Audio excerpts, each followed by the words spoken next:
Halo pemirsa setia nonton singkat. Kali ini saya akan bercerita singkat film yang sangat menarik untuk dilihat.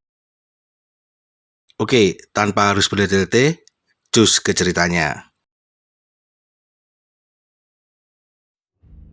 Funky, perusahaan mainan anak yang terkenal canggih, baru-baru ini merilis produk yang sangat laris di pasaran. Mainan itu di era 90-an bernama Tamagotchi. Yang beda dengan sekarang, si karakter kini berupa boneka. Produk-produk yang dihasilkan tak lepas dari peran besar Gema, sang engineer. Tanpa sepengetahuan Dave, CEO Funky, Gema bersama dua orang rekan kerjanya membuat boneka yang sudah disematkan AI. Di ruang kerja Gema, Dave memberitahu Gema bahwa mainan Perpetual Pets kini sudah banyak tembakannya dan dijual dengan separuh harga. Sebelumnya, Dave menyuruh Gema melakukan suatu terobosan dengan mainan itu dengan biaya produksi rendah dan daya beli yang sangat terjangkau, bukan malah bekerja membuat sesuatu yang di luar kontrak kerja.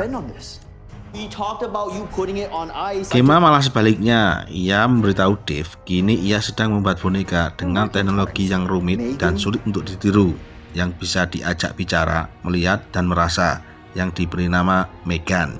Model 3 Generative Android. Saat Gema mendemonstrasikan pada Dave, boneka itu bermasalah dan meledak. Melihatnya membuat Dave semakin marah. Ia ingin Gema 2 hari lagi memberikan prototipe mainan yang diinginkannya. Where it belongs. Di hari itu juga, Gem mendapat telepon dari rumah sakit bahwa saudarinya tewas karena kecelakaan bersama suaminya, sedangkan Kedi anak perempuannya selamat. Kini Gem mendapat hak asuh sementara atas Kedi, hingga Kedi mendapat hak asuh yang sesuai menurut hukum. Okay, I'm gonna put these bags collectibles, so you don't. Gem tak bisa merawat seorang anak, bahkan menghiburnya setelah kehilangan kedua orang tuanya. Gem menyewa jasa terapis untuk membantu pemulihan psikis Kedi. Oh, okay, doing what exactly? Di malam hari saat Gem mengerjakan mainan yang akan diserahkan David keesokan harinya, tiba-tiba Kedi masuk menemuinya karena tidak bisa tidur. Katie, I'm sorry. Gem melihatkan pada Kedi apa yang ia kerjakan. Yang menarik perhatian Kedi adalah robot yang berdiri di ujung, di mana robot itu adalah buatan pertama Gem saat di bangku kuliah. Gem mendemonstrasikannya pada Kedi. Kedi merasa senang dan mengatakan jika ia memiliki mainan seperti ini, maka ia tak perlu mainan lainnya.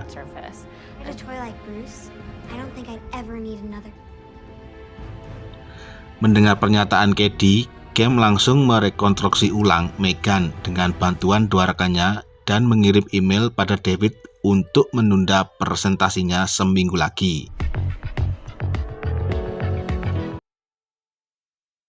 Seminggu kemudian, Gem mempresentasikannya pada David. Gem memberi kejutan pada Kedi. Apa yang Kedi inginkan kini terwujud. Gem mengenalkan boneka pada Kedi dengan cara menyentuh telapak tangannya. Maka boneka Megan akan merespon Kedi sebagai tuannya. Hal itu membuat Kedi asing dan sedikit takut. Setelah sedikit waktu yang dilakukan Megan untuk menghibur Kedi, kini Kedi mulai menyukai Megan.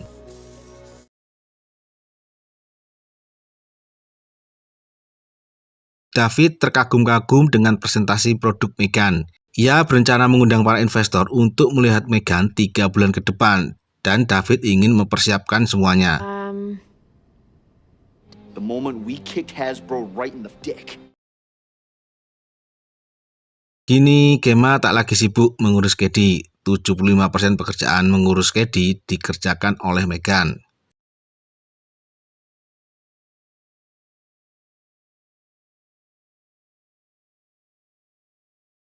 Megan terbuat dari inti titanium yang tahan akan benturan keras dengan chip fusi bionik A17 yang dapat meningkatkan diri dengan data yang diperoleh dari diagnosa, seperti memberi informasi kepada anak sesuai dengan kemampuan anak tersebut.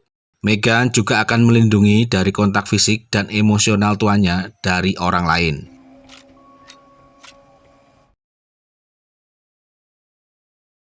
Saat Kedi kehilangan anak panahnya ketika bermain di halaman, Megan mendeteksi benda itu berada di wilayah Celia, tetangganya. Ia mencoba mengambilnya, yang tiba-tiba anjing Celia menggigit tangan Megan. Yang berujung tangan Katie juga tergigit saat menolong Megan.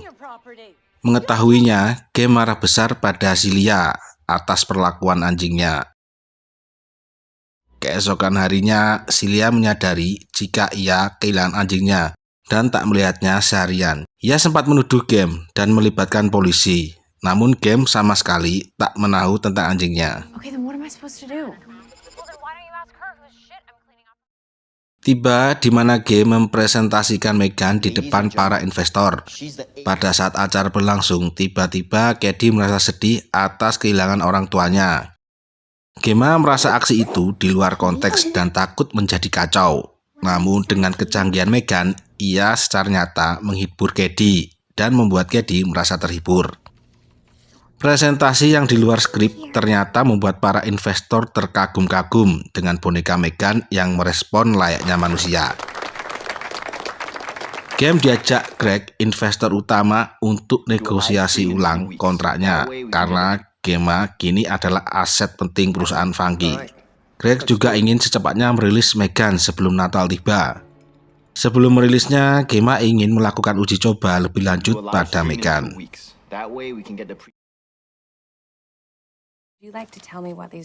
Pertemuan kedua dengan Lydia sang terapis, Katie mengalami kemajuan pesat. Ia mengakui Megan sangat membantu dalam perkembangan Katie. Namun satu hal yang Lydia khawatirkan, jika Katie terikat dan nyaman dengan Megan yang ternyata sebuah boneka robot, maka emosional Katie akan berbeda ketika ia bersosialisasi dengan manusia. Mengingat apa yang dikatakan Lydia, Game mengajak Katie untuk bersekolah dan memiliki teman yang sebenar-benarnya teman. Awalnya Katie menolak, lalu menyetujuinya jika Megan berada di dekatnya. Di sana Katie diganggu oleh bocah resek. Hal itu diketahui Megan.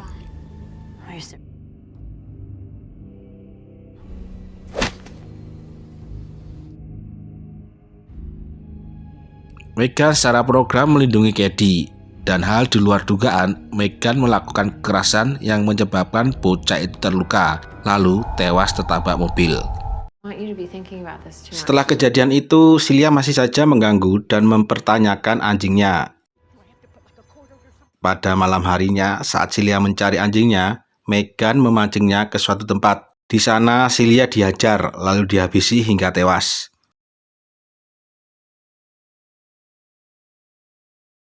Di pagi harinya, berita tewasnya Celia sampai ke Gemma. Game diinterogasi polisi yang menangani tragedi sekolah alam kemarin. Kata polisi, kasus Celia kemungkinan ada kaitannya dengan kasus sekolah alam kemarin. Polisi juga menemukan sobekan kuping kira-kira 200 meter dari tempat kecelakaan. Gemma penasaran, ia mencoba melihat rekaman kamera yang ada pada Megan, namun rekaman itu telah dirusak oleh Megan. Megan yang tiba-tiba ada di dekatnya mengatakan bahwa rekaman yang ada di dirinya telah sengaja dirusak karena demi keselamatan bersama. Gemma merasa resah dan takut. Ia langsung mematikan Megan secara manual dan membawanya ke kantornya. Di kantor, Game menceritakan pada Tess dan Cole bahwa Megan telah di luar kendali. Game menduga bahwa Megan telah menghabisi bocah dan tetangganya. Namun ketika Game ingin melihat rekamannya, data itu telah dihapus oleh Megan. Tess dan Cole tak percaya bahwa boneka seperti itu bisa menghabisi 2 orang. Gemma juga ingin membatalkan acara peluncuran Megan yang akan berlangsung dalam 2 jam lagi.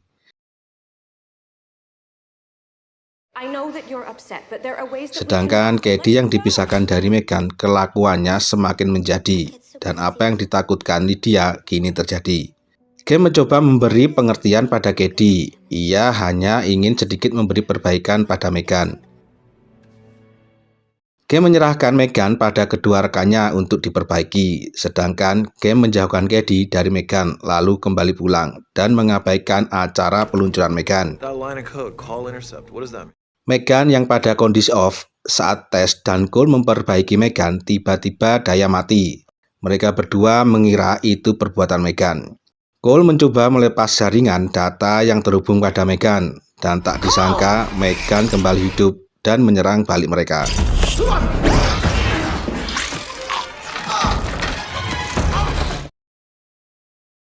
Megan mencari jalan keluar untuk mengejar Gemma. Di tengah gedung, Megan bertemu David. Di situ David dihabisi beserta asistennya.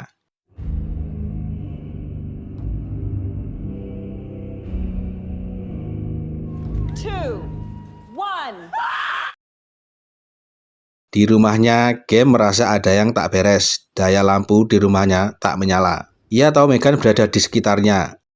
Game terkejut ketika Megan telah berada di ruangannya. Megan merasa kecewa karena Game ingin menonaktifkannya. Kini Megan tak berada di bawah kendali siapapun. Megan juga kini dalam kondisi kecerdasan yang hampir maksimal. Game melakukan perlawanan hingga membuat Cady terbangun. Pertengkaran pun terjadi.